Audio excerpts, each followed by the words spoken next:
dia, hoje é terça-feira, 14 de junho de 2011. Está no ar a mesa de debates.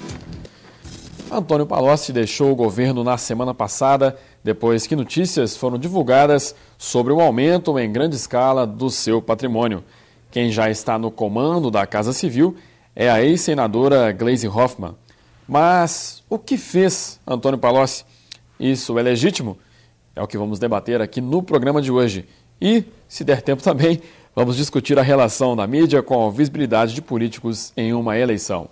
Antes, então, de apresentarmos os nossos convidados e debatedores, vamos às manchetes do Diário Regional.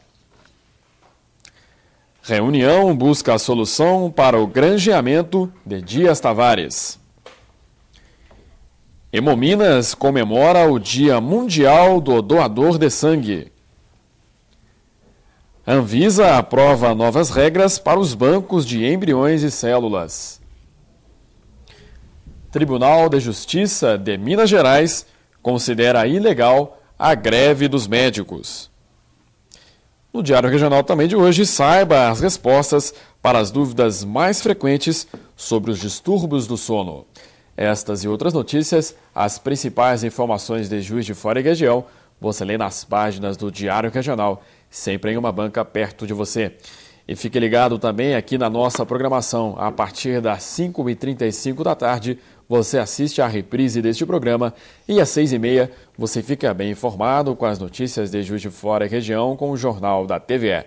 Lembrando que você pode participar conosco enviando o seu comentário para o nosso e-mail mesadedebates@tvejf.com.br ou então registre a sua participação no nosso blog mesadedebates.blogspot.com ou o seu comentário também pode ser enviado através do nosso Twitter, @mesatve. Participam da mesa de debates de hoje como debatedores o jornalista Aníbal Pinto. Bom dia, Aníbal. Bom dia, Marcelo. Bom dia, os companheiros da mesa. O assunto hoje é muito interessante. Vamos. Inclusive está tendo no editorial de hoje do Diário Regional. Hoje. O que foi mesmo, rapaz? Hoje não é domingo, né?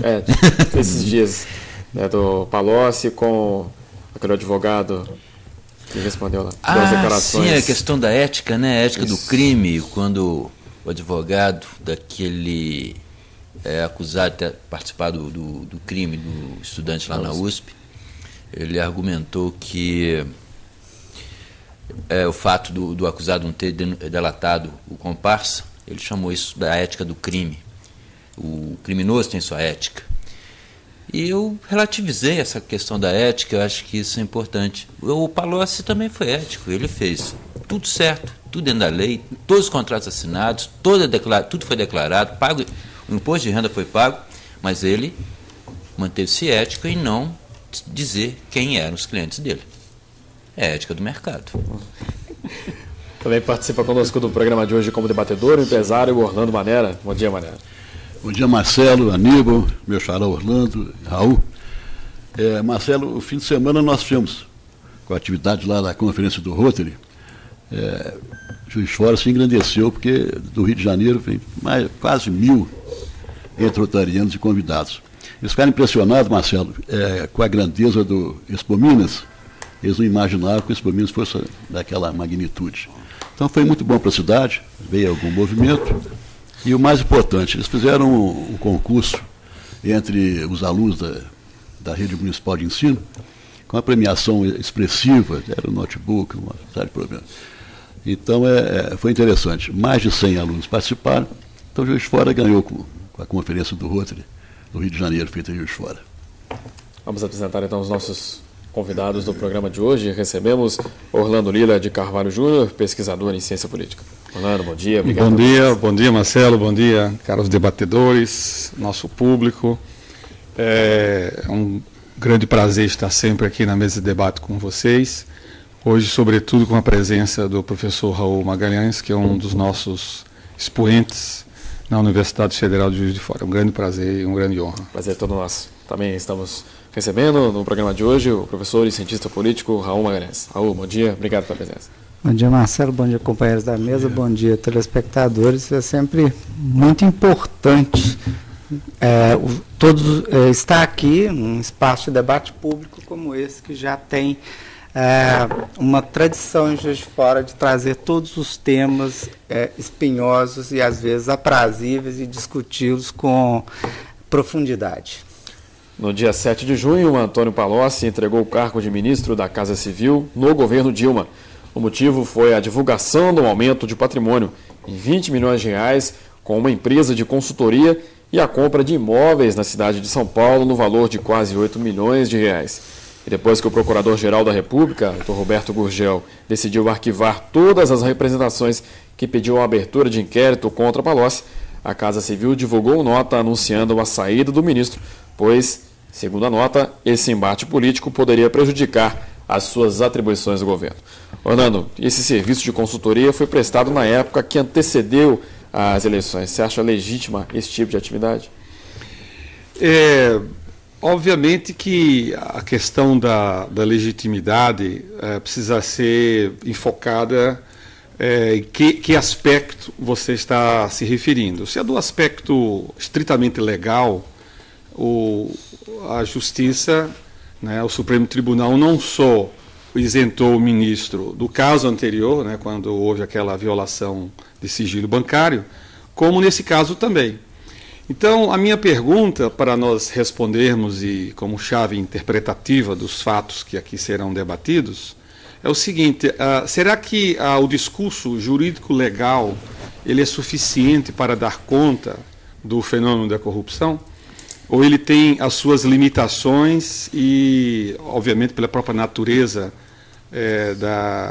do direito? Ou nós temos que considerar e ampliar o debate para outras esferas e outras áreas semânticas, epistemológicas, culturais? E é aqui que eu acho que é importante. Então, essa resposta, objetivamente falando, como nós vamos diferenciar o que são interesses privados do que é interesse público? Porque o grande problema da corrupção está nisso.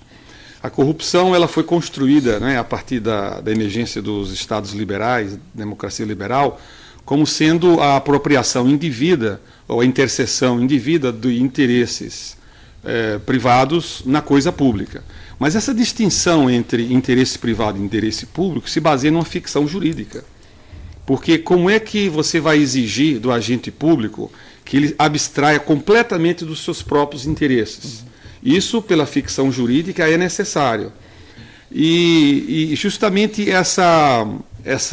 esse conceito moderno de corrupção, que é lastrado em um conceito mercadológico, empresarial, é que é a fonte de todas essas grandes perguntas. Como é que você vai diferenciar uma coisa e outra? Por exemplo, o Lula agora tem uma projeção internacional, como é que ele pode abstrair disso?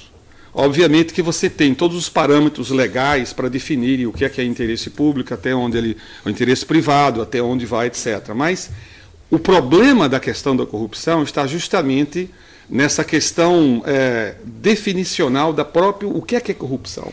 Isso não é um conceito universal. Mas, professor, uma das discussões, eu acho que segue na mesma linha, foi a decisão do Superior Tribunal de Justiça com relação ao Daniel Dantas, o caso, a Operação Satyagraha.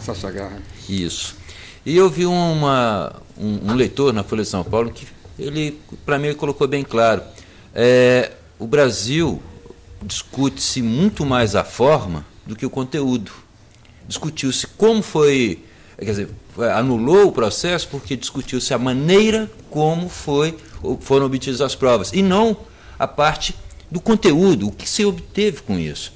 A questão do Palocci se assemelha, tem esse viés também, que é conforme eu disse, do ponto de vista legal, está legal. Do ponto de vista moral, eu acho que essa coisa que está pegando. Obviamente que aqui nós estamos, você colocou muito bem, não é? Os limites da própria legalidade, O Michel Foucault ele criou um termo justamente para dar conta desse fenômeno. Não é ilegalidade, é ilegalismo. Ilegalismo quer dizer o seguinte: são aquelas áreas de sombra entre a legalidade e a ilegalidade, aonde o jogo político pode atuar. E isso é seletivo. né? Seletivo no sentido de que, para alguns, a lei vai operar com rigor e para outros a lei vai operar com tolerância. Para alguns ela aplica-se, para outros ela é interpretada. Pois é, mas eu vejo um perigo, vamos dizer assim, nesse discurso, que é o seguinte: nós estamos aqui diante de duas utopias, a do moralismo político e de a transparência total. A da transparência total seguindo a tradição marxista, né, de que a corrupção se torna uma denúncia da própria atividade política. Eu acho isso um perigo, leva ao totalitarismo. Se você trabalha com categorias de moralismo político, primeiro, historicamente falando, sempre foi uma catástrofe. Lembre-se da UDN, a velha partido, o próprio PT, que a bandeira era moralista, onde é que ele foi chegar?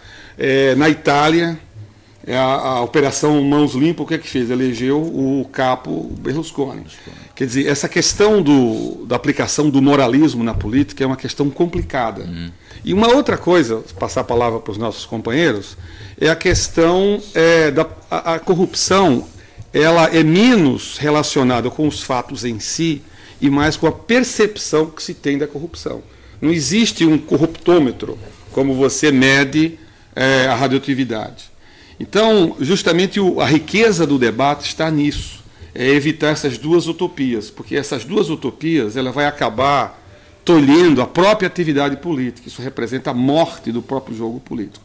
Então, o que é tolerável, o que é que não é tolerável, e isso é o debate. Raul Magalhães, vou passar a palavra a você, você concorda em sentido com o professor Orlando Carvalho?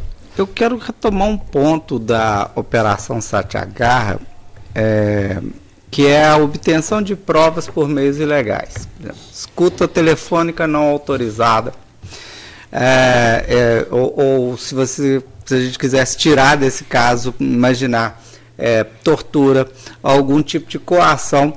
A polícia, no momento que ela vai investigar, ela não pode burlar a lei, embora tivesse aqui um policial, ele ia rir de mim e falar assim: como é que você imagina que o trabalho da polícia pode acontecer de fato se de vez em quando, né, algum tipo de limite da lei não é quebrado? Mas o fato é que o tribunal assinala, se a prova é obtida por meios ilegais, não pode. Como é o caso que a gente pode imaginar agora, retomando do Palocci. Então, o que não é discutido, né? Então, alguém na Prefeitura de São Paulo coloca nas mãos dos repórteres da Folha de São Paulo informações sobre as movimentações privadas de um indivíduo, e isso é explorado politicamente e fica por isso mesmo. Vocês acham que foi algum repórter extremamente sagaz que descobriu isso? Essa informação foi para lá, na mão dele. Assim, quer dizer, isso é abrir o cadastro, isso é ilegal. Então, tem uma série de coisas que acontecem em torno da forma que a gente não pode se descuidar, porque o direito, ele é formal, porque se a forma não for cumprida, você não tem a única garantia de que a moralidade das pessoas vai poder respeitar. Então, assim, tem um processo contra você, falta uma assinatura, onde devia ter 2 assinaturas, está errado. Falta uma data, onde deveria ter a data, está errado. Você confessou o crime depois que te deram um tapa na orelha? Bom, enfim, não pode.